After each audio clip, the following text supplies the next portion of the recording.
So next week is All In. It's going to be taking place from Wembley Stadium, and the main event is a match that I'm certainly looking forward to: title versus career. Bryan Danielson putting up his storied career up against the AEW World Championship and its champion, Swerve Strickland. Hey, what's going on, pro wrestling fans? My name is Jose Ramos Jr., and if you're as big of a fan as I am, then you are going to want to subscribe to this channel to keep up to date with all the pro wrestling content that is produced here on this channel.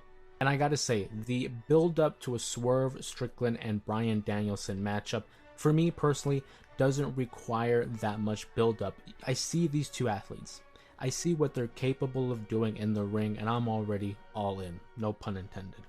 But you look at the build-up, and how they've kind of been teetering on the line of a heel turn for Swerve Strickland. Now, granted, I don't think that's the route they're taking. I don't think they're going to turn Swerve Strickland heel.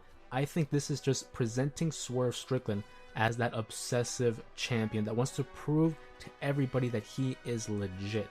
When you're stepping, across the ring from a guy like Bryan Danielson, someone of his caliber, the American Dragon, obviously a lot of people are going to be looking at you, the champion, Swerve Strickland, in a certain way, thinking, can he actually beat Bryan? Bryan is regarded as one of the greatest pro wrestlers in this generation, of any generation for that matter. So if I'm Swerve Strickland, naturally I'm going to be taking a much more antagonistic, a more aggressive approach versus Bryan Danielson. It's well documented that he has a list of injuries, a list of issues physically that Swerve Strickland can take advantage of.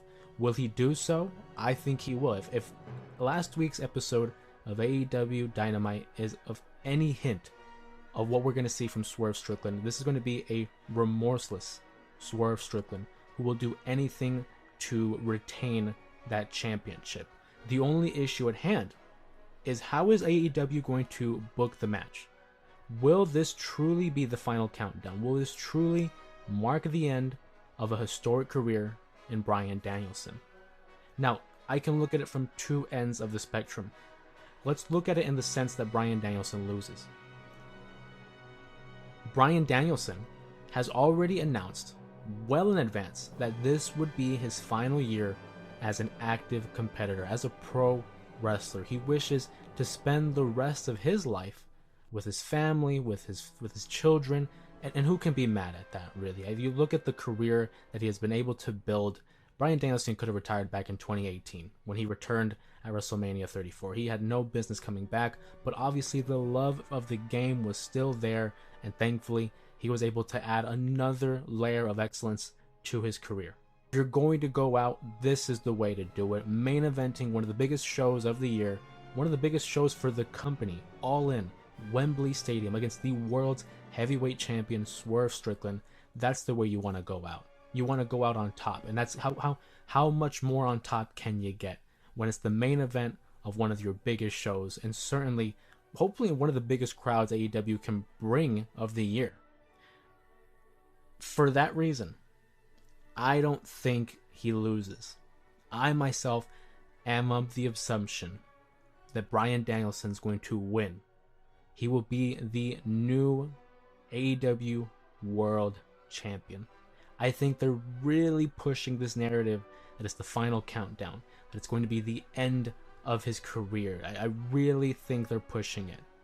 I think we're going to get a little bit more out of Bryan Danielson. I could foresee him defeating Swerve for the world title and going on like this final tour. Obviously, this year has been that farewell tour, but I look at it as he never won a championship with AEW. Certainly hasn't won a world championship since 2019. He does this, and he can have a championship match against Darby Allin, against MJF maybe, like Will Ospreay again. There's a list of competitors who I'm sure he can compete with. Now, I know he might have already faced these guys in the past, but who's to say they don't have it one more time, right? Wrestle Dream is currently scheduled to take place in Washington. I could see that being where he retires. Bryan Danielson recently in an interview, I believe it was Gorilla Position, that he wants to put over the next guy, but they have to be from Washington. He wants to be able to give that to the state of Washington. Although he is the face, for on many accounts. He wants to be able to give it to other guys. The two that come to mind, Swerve Strickland and Darby Allin. I think it could be either one of those guys.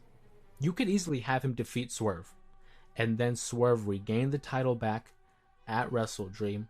Or what if he faces up against Darby Allin, another member of the Four Pillars? Can you imagine what it would be like in front of a raucous crowd with two hometown boys, Darby Allin and Bryan Danielson, and somehow Darby Allin gets the upper hand on Bryan Danielson? Now, of course, that's just fantasy booking. I'm not Tony Khan by any means.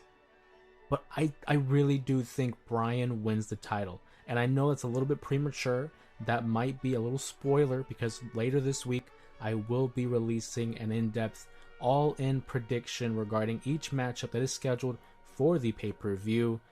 But of course, that's going to be later in the week. There's a little taste of what's going to be involved in that video.